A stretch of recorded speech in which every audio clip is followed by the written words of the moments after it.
Hi, my name is Frankie Penford from FJP Equestrian Services, and today I'm going to show you guys how to walk a course. The course I'm going to show you guys today is a course that I jumped for Foxhunter second rounds at Cherwell. So one is our butterflies over here, and then we've got a long swooping dog's leg down to number 2, the blue and white FJP fence. And then there's a long loop round to the treble bar, the green fence over there. And then 7-stride dog's leg down to this yellow oxer here, followed by a short 4-stride to the blue planks. You've got tight turn back there to this yellow upright here. You've got to ride out the corner, but then it's quite hard because you've got a short 4 to a double, which is on about 8 yards, so it is quite long. And then you've got a nasty dog's leg there, and it rides on 6 or 7, depending on how you land, how you're going, you know. And then from 8, you've got a real tight turn back to this blue and white oxer here.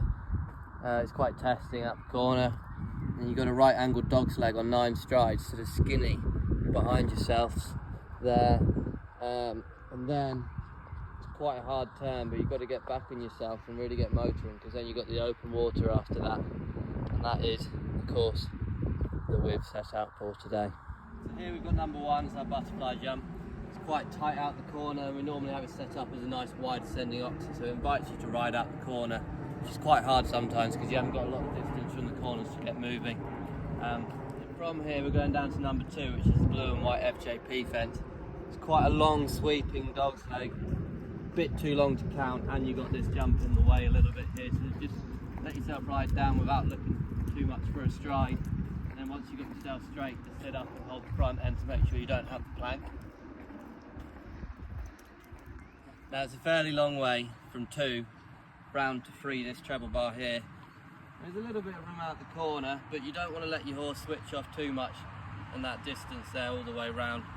No, it can sometimes take a long way and you do switch off a little bit, but because it's a treble bar you do need to keep moving. There's a lot of distance to cover over the top. And from the treble bar we've got 7 strides to the yellow, and moving from the treble bar you're going to be forward, so you need to make sure that you're landing holding. Once you've landed, you're on the apex of the corner here. Hopefully you've held enough that you can then go soft and just travel down to this here, because it's a little bit of a long 4 to the next jump. That's how I would ride this. Normally we have this as a bit of a square oxer. So again, you want to be soft but still holding onto the front end to look after the front bar there. So now I'm going to show you guys how to walk a related distance. You've got 2 steps for your landing. This is where you're going to land here. Then you've got 1, 2, 3, 4 steps for 1 stride. Then we count each 4 steps as another stride.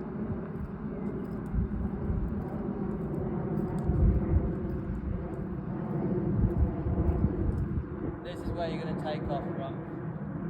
We've got plenty of ground line here because we were training a young horse earlier, just trying to get it up and out of the way of the planks here, give it a helping hand, but normally there wouldn't be any ground line. There'd be another one where you'd want to hold onto the front end just to keep it off that top rail.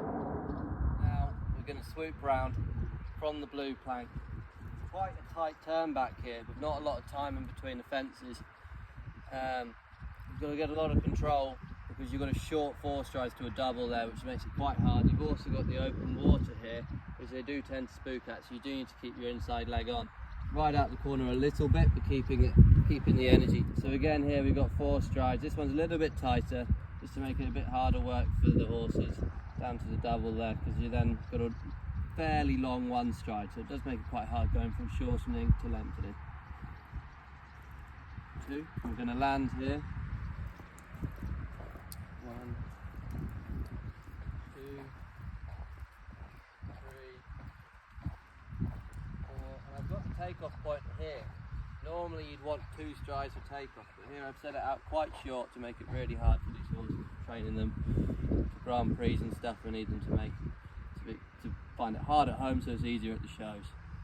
Then to walk a double it's exactly the same. So you've got 1, 2 for takeoff, 1, 2, 3, 1 stride, 1, 2 for takeoff.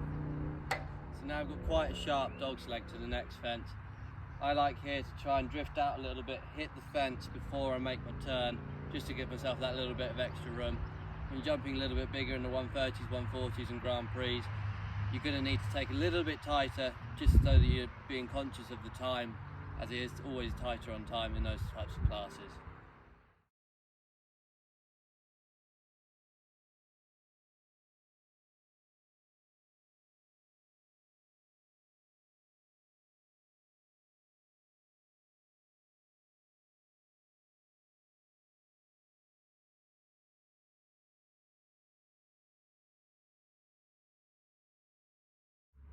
So now, coming from the upright there, a real tight turn back, very similar to the turn over there. You're going to ride out the corner but holding the front end, because we normally have a real square oxer here, try and catch the horses out, make it a bit harder for them, and that's how we're going to ride this fence. So our next fence now is on a real tight right angle dog's leg to the skinny there. In an arena like this, it's kind of helpful. You've got a nice bold fence line, and you can use the fence line there to help keep you straight into the next fence, especially when it's a skinny. You need something to help guide you in. I personally like to open my reins a little bit wide and try and funnel them into it, plenty of leg. Again, just holding off the front rail, because it is quite a hard fence to jump for a lot of horses. Okay, so now we've got our open water coming from the skinny. Open waters, typically you need a good bit of canter to make sure you land the other side, not get a foot in the water. Here it's quite hard, because you're coming out of a corner with not a lot of run up to get that amount of canter. So it's really important that you use all of the arena, give yourself plenty of room to get yourself that big canter that you need to reach the other side of the water. Thanks very much for walking the course with us today at FJPES.